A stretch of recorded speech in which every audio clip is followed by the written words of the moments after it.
আমরা বচন পড়ছিলাম তো নাকি? যখন কোনো ব্যক্তি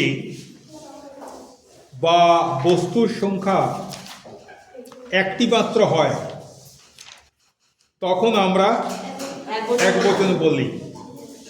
আর যখন কোনো ব্যক্তি বা বস্তুর সংখ্যা বেশি হয়, একের বেশি হয়, 2 হতে পারে, 3 হতে পারে, তারপরে যত খুশি অসীম অনন্ত পর্যন্ত এত সংখ্যা যদি বোঝায় তাহলে বহুবচন হয়। তো কি করে এক বচন করতে হয় আর কি করে বহুবচন করতে হয় এটা আমরা আগে চর্চা করেছি। বিশেষ্য পদের সঙ্গে টি অথবা টা অথবা খানি অথবা খানা যোগ করে দিলে এক বচন। আর বিশেষ্য পদের সঙ্গে গুলি, গুলো, রা, এরা এগুলো যোগ করে দিলে বহুবচন হয়, তাই তো?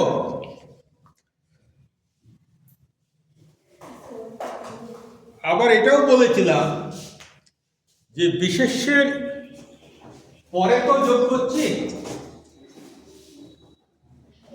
ধরো ছাত্র,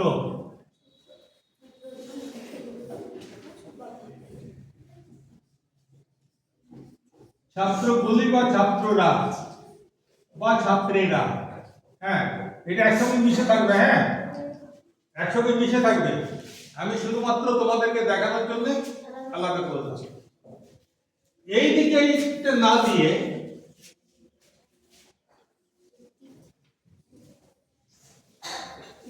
আমরা এই দিকে বহুবচন বাচক কোনো পদ দিয়ে দিতে পারি, তাহলেও কিন্তু বহুবচন করা যাবে। আবার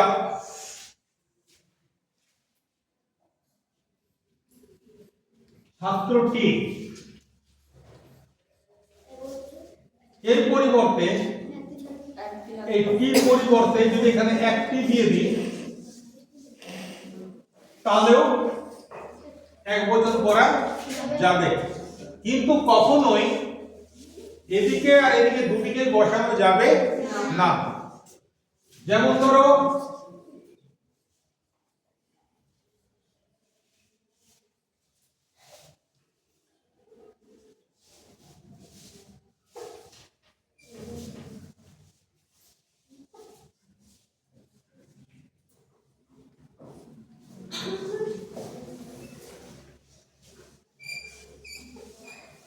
এটা ঠিক লিখলাম,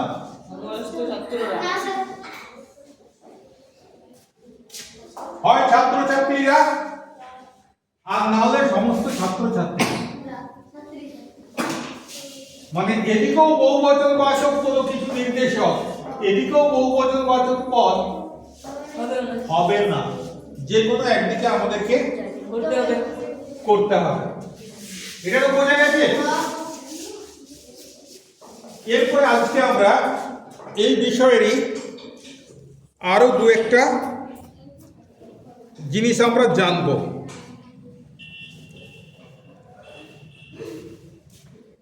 গণ, গুচ্ছ, পাল, বৃন্দ,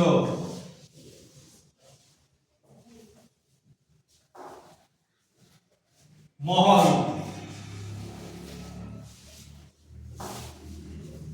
এই ধরনের শব্দ এগুলো নির্দেশক।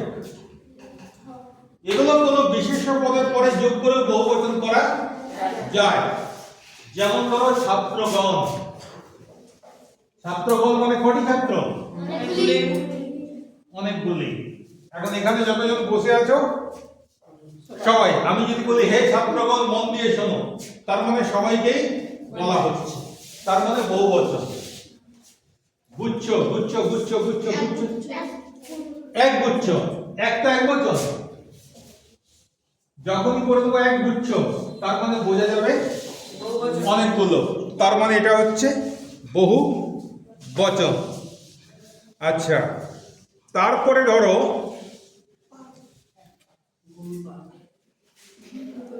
হ্যাঁ গরুপাল।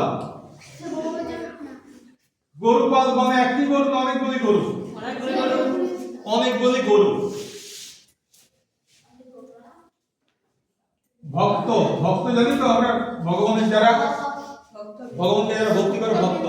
ভক্ত মানে একটি ভক্ত, ভক্ত বৃন্দ মানে অনেকগুলি ভক্ত। মহিলা মহল, এই মহিলা কথাটার সাথে মহল কথাটা সব চলে, খুব সুন্দর চলে।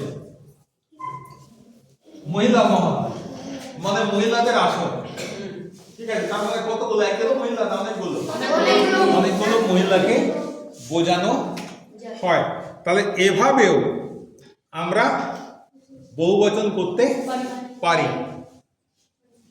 আবার সংখ্যাবাচক শব্দ দিয়েও বহুবচন করতে পারি। যেমন একটি ছাত্র, এক বচন হলো। এটা যখনই করে দেবো দুইটি ছাত্র, তখন এই যে বহুবচন হয়ে গেল। তিনটি ছাত্র, 100 ছাত্র, তাদের বহুবচন হলো কিনা? আচ্ছা, আবার দেখো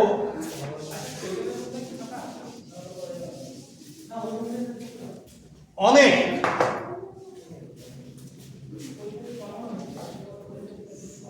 অনেক যোগ করে দিলেই বহুবচন হয়ে যাচ্ছে। অনেক ছাত্র, সব ছাত্র, কয়টা?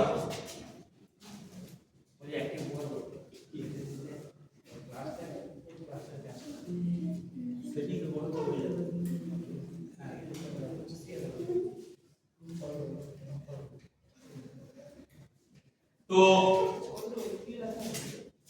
অনেক ছাত্র, সব ছাত্র, তার মানে বহুবচন বোঝাচ্ছে।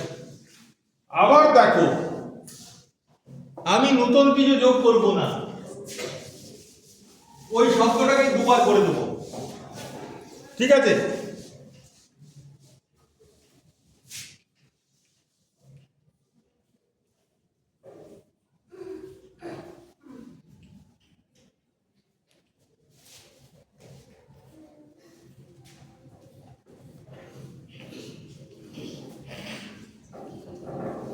কি লিখলাম?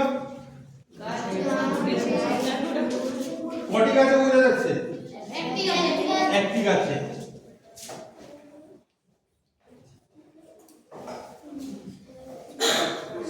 বলো কি লিখলাম? দেখো তাহলে সংখ্যাবাচক বা পরিমাণবাচক কিন্তু দিলাম না, যে বিশেষ্য পদটা ছিল সেটাকে আমি আরেকবার দিয়ে দিলাম, তাহলে পরেই আমার বহুবচন হয়ে গেল।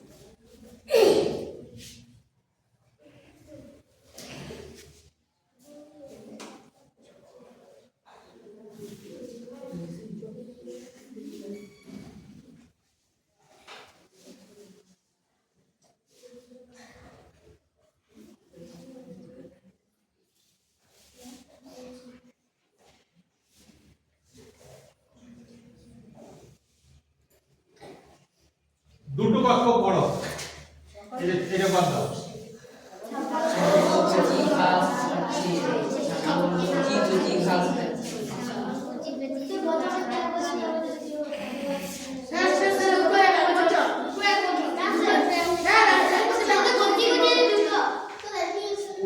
কচি পাতা খাচ্ছে মানে একটা কচি পাতা খাচ্ছে, আর কচি কচি পাতা খাচ্ছে মানে গাদা, যেখানে কচি কচি পাতা দেখছে সেখানে খেয়ে নিচ্ছে।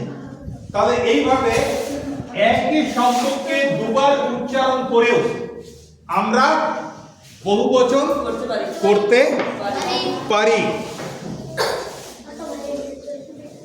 আবার কিছু যোগ না করে বহুবচন করা যায় না। দেখো আমি কিছুই যোগ করছি না, কিছু যোগ না করেও বহুবচন করা যায়।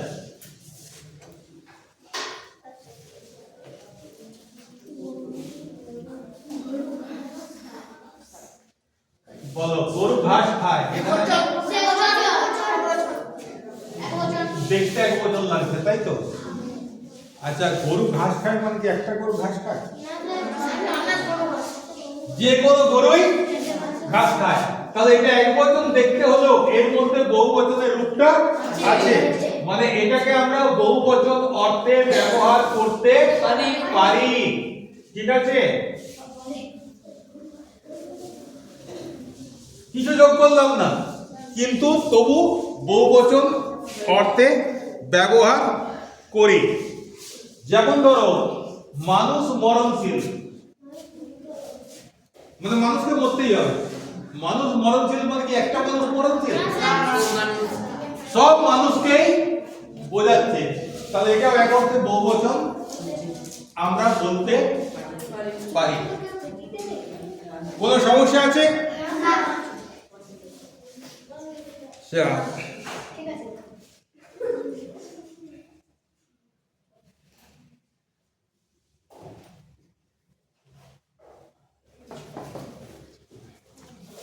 বলো আমি বহুবচন কি হবে? জন্তু বহুবচন কি হবে? জন্তুরা। সে বহুবচন কি হবে? তিনি। তারা চন্দ্রবিন্দু। ঠিক আছে, তয় চন্দ্রবিন্দু আকার ঠিক করে বলতে গেলে তয় আকার চন্দ্রবিন্দু রয় আকার, তয় আকার চন্দ্রবিন্দু রয় আকার। আমরা সবাই বলি তয় চন্দ্রবিন্দু আকার, তাই তো? বল তয় আকার চন্দ্রবিন্দু। চন্দ্রবিন্দু কখনো ব্যঞ্জন বর্ণের সঙ্গে যোগ হবে না, হবে না, হবে না। তয় আগে আকার দাও, স্বরবর্ণ যোগ করো, তারপরে চন্দ্রবিন্দু দেবে। ঠিক আছে, তয় আকার চন্দ্রবিন্দু রয় আকার। এটা অভ্যাস করতে একটু সময় লাগবে, কারণ আমরা বরাবর এটাই অভ্যাস করে এসেছি তয় চন্দ্রবিন্দু আকার, তাই তো? চাঁদ বানান কি?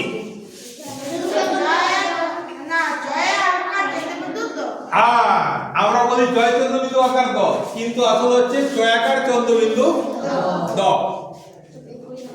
আচ্ছা টেলিভিশন এক বচন না বহু বচন? বহু বচন হলে কি হবে? টেলিভিশন বলি বা টেলিভিশন বলো, তাই তো?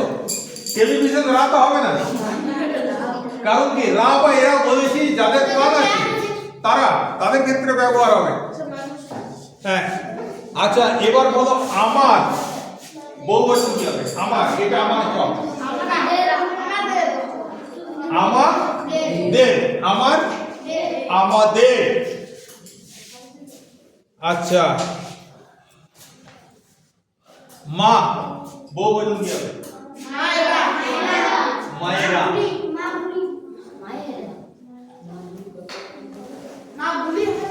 হ্যাঁ মা বুলি হতে পারে, কিন্তু সেটা ভালো শোনায় না। ঠিক আছে, আমরা ব্যবহার করি না। মা বহুবচন মায়েরা। ছেলে বহুবচন ছেলে গুলিও বলতে পারো, ছেলে গুলোও বলতে পারো, ছেলেরাও বলতে পারো। হ্যাঁ, তোমরা শুধু দেখে নেবে যে যখন বহুবচন বাচক নির্দেশক বসাচ্ছ সেই কথাটা শুনতে ভালো লাগছে কি না।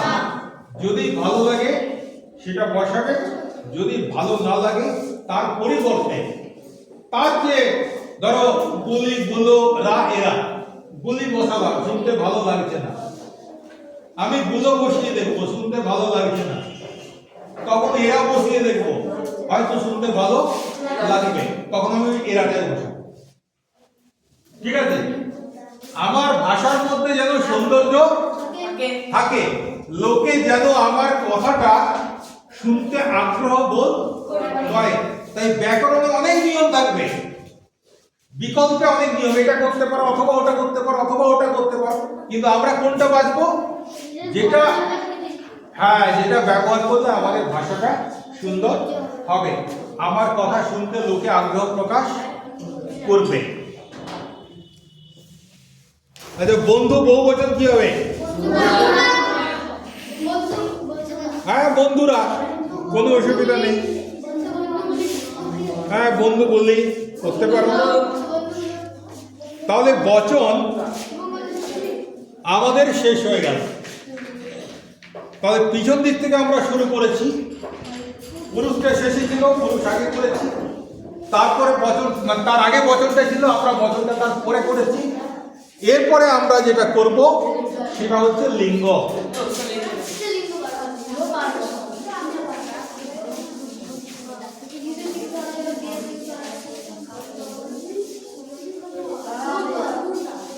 দেখো, আমাদের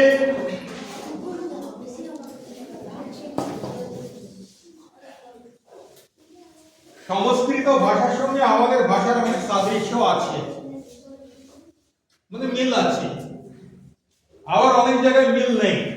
যেমন সংস্কৃতে দ্বিবচন আছে, আমাদের বাংলায় দ্বিবচন নেই। সংস্কৃত ভাষায় তিনটে লিঙ্গ আছে: পুংলিঙ্গ, স্ত্রীলিঙ্গ এবং ক্লিবলিঙ্গ। কি বললাম? পুংলিঙ্গ মানে পুরুষ বোঝাবে, স্ত্রীলিঙ্গ মানে মেয়ে বোঝাবে, ক্লিবলিঙ্গ মানে যাকে মেয়ে অথবা মোটামুটি ভাবে জড় বস্তুদেরকে ক্লিবলিঙ্গ বলতে পারি। ব্যাগ ক্লিবলিঙ্গ, বাবা পুংলিঙ্গ, মা স্ত্রীলিঙ্গ, ঘটি ক্লিবলিঙ্গ, তাই তো? কিন্তু ইংরেজরা আসার পরে এমন কিছু শব্দের সঙ্গে আমাদের পরিচয় হয়েছে যেগুলো স্ত্রীও হতে পারে আবার পুরুষও হতে পারে।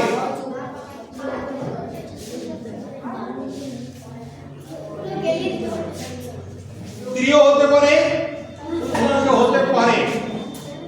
যেমন ধরো, কি লিখলাম? ডক্টর, তাহলে এটা হচ্ছে ডাক্তার। বাংলায় এই ডাক্তার, আমি যখন ডাক্তার দেখাতে যাই হসপিটালে, আমি গিয়ে দেখলাম একজন ম্যাডাম বসে আছেন স্টেথোস্কোপ নিয়ে। তার মধ্যে মহিলা ডাক্তার, মানে পুরুষ যেমন ডাক্তার হয়, মহিলারাও ডাক্তার হতে পারে। আমি কি বললাম যে ইংরেজরা এই দেশে আসার পর এমন কিছু শব্দের সঙ্গে আমাদের পরিচিতি হয়েছে যেগুলো স্ত্রীবাচকও হতে পারে, পুরুষবাচকও হতে পারে। তো সেই শব্দগুলোকে আমরা বলি উভলিঙ্গ। কি বলি? উভলিঙ্গ। তাহলে আসলে আমাদের লিঙ্গ ছিল তিন প্রকার: পুংলিঙ্গ, স্ত্রীলিঙ্গ, ক্লীবলিঙ্গ। এখন ইংরেজির প্রভাবে আমাদের এখানে লিঙ্গ হয়েছে চার রকমের।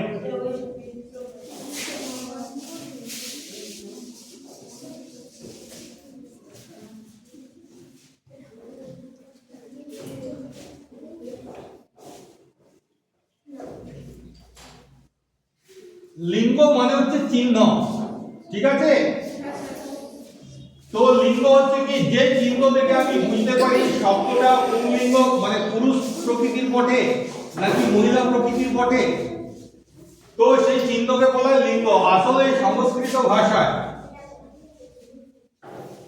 কিছু বিভক্তি আছে যেগুলো শব্দের সঙ্গে যুক্ত থাকলে আমরা বুঝতে পারি এটা স্ত্রীলিঙ্গ হয়। অ্যাকচুয়ালি ওই বিভক্তি চিহ্নগুলো নিয়ে বলা হয় লিঙ্গ। কিন্তু এখন ব্রডার কনসেপ্ট, মানে আরো ধারণাটা একটু বিস্তৃত হয়েছে যে পুং জাতীয় সবাই হচ্ছে মানে পুরুষ জাতীয় সবাই পুংলিঙ্গ, স্ত্রী জাতীয় সবাই স্ত্রীলিঙ্গ, যারা জড় পদার্থ তারা সবাই ক্লীবলিঙ্গ। এখন শব্দ আর দেখার দরকার নেই, বাংলায় আমাদের শব্দটার চেহারাটা দেখার দরকার নেই, সংস্কৃতে শব্দটার চেহারা দেখার দরকার আছে। সংস্কৃত আছে, বাংলায় নেই। সংস্কৃতে যেমন দার মানে কি স্ত্রী, ঠিক আছে। তারপর হচ্ছে পত্নী মানে কি স্ত্রী। আরেকটা হচ্ছে কলত্র, কলত্র মানে স্ত্রী। সংস্কৃত ভাষায় দার হচ্ছে পুংলিঙ্গ, পত্নী হচ্ছে স্ত্রীলিঙ্গ, কলত্র হচ্ছে ক্লিবলিঙ্গ। একজনকে বোঝাচ্ছে, তোর বউকেই বোঝাচ্ছে। যখন পুংলিঙ্গে বলছিস দার, স্ত্রীলিঙ্গে বলছিস পত্নী, ক্লিবলিঙ্গে বলছিস কলত্র। কি করে হয় এটা? কারণ সংস্কৃতে শব্দের গঠনটার উপর নির্ভর করে, শব্দের গঠনটার উপর নির্ভর করে যেটা কোন লিঙ্গ হবে। আর বাংলায় শব্দের অর্থটার উপর নির্ভর করে, শব্দের মানের উপর নির্ভর করে যেটা কোন লিঙ্গ হবে। বোঝা গেছে তো? তাহলে লিঙ্গ আমরা এখনো পর্যন্ত যেটা জানলাম, আমরা দুটো লিঙ্গ তো সবসময় ব্যবহার করি, পুংলিঙ্গ আর স্ত্রীলিঙ্গ। এটা আমরা সবসময় ব্যবহার করি। আমরা তাকালে, চতুর্দিকে তাকালে পুংলিঙ্গ আর স্ত্রীলিঙ্গ বাচক শব্দ আমরা দেখতে পাই। এবার কি বললাম? দুটো নতুন কনসেপ্ট, একটা সংস্কৃত থেকে এসেছে, সেটা হচ্ছে ক্লিবলিঙ্গ বা নপুংসক লিঙ্গ। কি ক্লিবলিঙ্গ অথবা নপুংসক লিঙ্গ? ক্লিবলিঙ্গের অপর নাম কি? নপুংসক লিঙ্গ। ক্লিবলিঙ্গের অপর নাম কি? নপুংসক লিঙ্গ। আর একটা হচ্ছে আমাদের উভয় লিঙ্গ। উভয় মানে দুটোই, দুটোই। এগুলো সাধারণত, আমি আবার বলছি, ইংরেজি শব্দ প্রচুর আছে এরকম, যেমন টিচার। টিচার পুরুষও হতে পারে, টিচার মহিলাও হতে পারে। ডক্টর পুরুষও হতে পারে, স্ত্রীও হতে পারে। ইঞ্জিনিয়ার পুরুষও হতে পারে, স্ত্রীও হতে পারে। স্টুডেন্ট পুরুষও হতে পারে, স্ত্রীও হতে পারে। কাজে কমন জেন্ডার যেগুলো, মানে উভলিঙ্গ যেগুলো, সেগুলো আমরা যদি উদাহরণ খুঁজতে যাই, আমাদের সবচেয়ে বুদ্ধিমানের কাজ হচ্ছে ইংরেজি ভাষার দিকে তাকানো। যে ইংরেজি শব্দগুলো আমরা ব্যবহার করি সেই দিকে তাকাও, খুব সহজে খুঁজে পেয়ে যাবে। আচ্ছা, এবার আমরা সবচেয়ে বড় কথা যেটা, সেটা হচ্ছে নাম শুনেই আমরা বুঝতে পারি কোন লিঙ্গ। শুনে পরেই আমরা বুঝতে পারি কোন লিঙ্গ। কি পারি কিনা? যেমন যদি বলি ছাত্র, এটা কোন লিঙ্গ? স্ত্রীলিঙ্গে কি হবে? ছাত্রী। আচ্ছা, ঘর কোন লিঙ্গ? ঘর ক্লিবলিঙ্গ। ঘর তো কোনো প্রাণ নেই, ঠিক আছে, জড় পদার্থ, অচেতন পদার্থ। যেমন পিঁপড়া, পিঁপড়াকে আমরা ক্লিবলিঙ্গ বলি, ঠিক আছে, তার প্রাণ আছে কিন্তু আমরা মনে করি তার কোনো চেতনা নেই, অচেতন পদার্থ। তো সেই জন্য ওটাকেও আমরা ক্লিবলিঙ্গর ঘরে ফেলি। তাহলে আমাকে তোমরা প্রত্যেকে একটা করে পুংলিঙ্গবাচক শব্দ বলো। প্রত্যেকে একটা করে পুংলিঙ্গবাচক শব্দ বলো।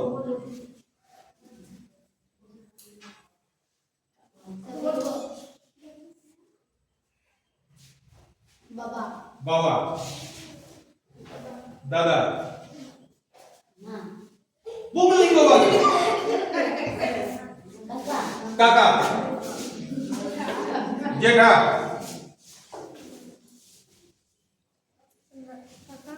কাকা তো একবার বললো। দাদু, ভেরি গুড, পুংলিঙ্গবাচক। মামা পুংলিঙ্গবাচক।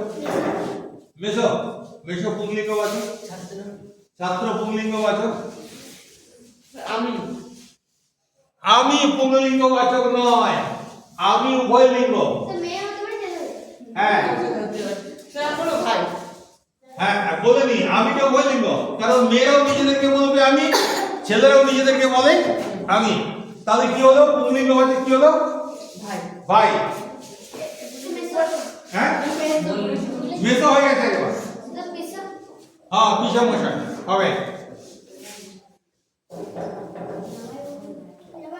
জামাই বাবু সুন্দর, ভাইপো আরো সুন্দর।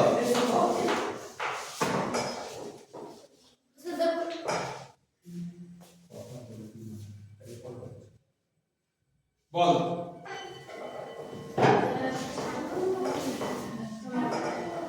মামা বললো তো কেউ একজন, না মামা হয়নি?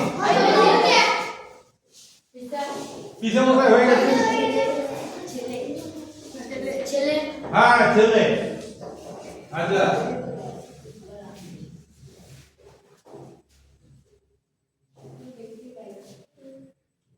পুংলিঙ্গবাচক শব্দ বন্ধু, ভেরি গুড। ভাগ্নে সুন্দর, ভাই একবার হয়ে গেছে, ভাইপো হয়ে গেছে,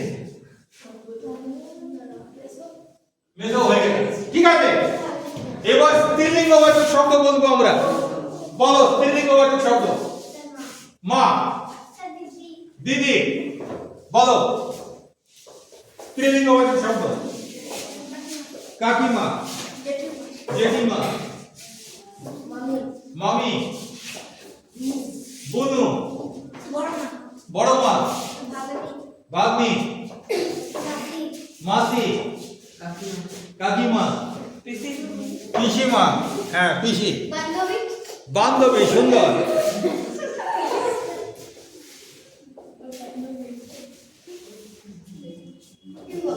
আর কেউ? মেয়ে, দিদিমা,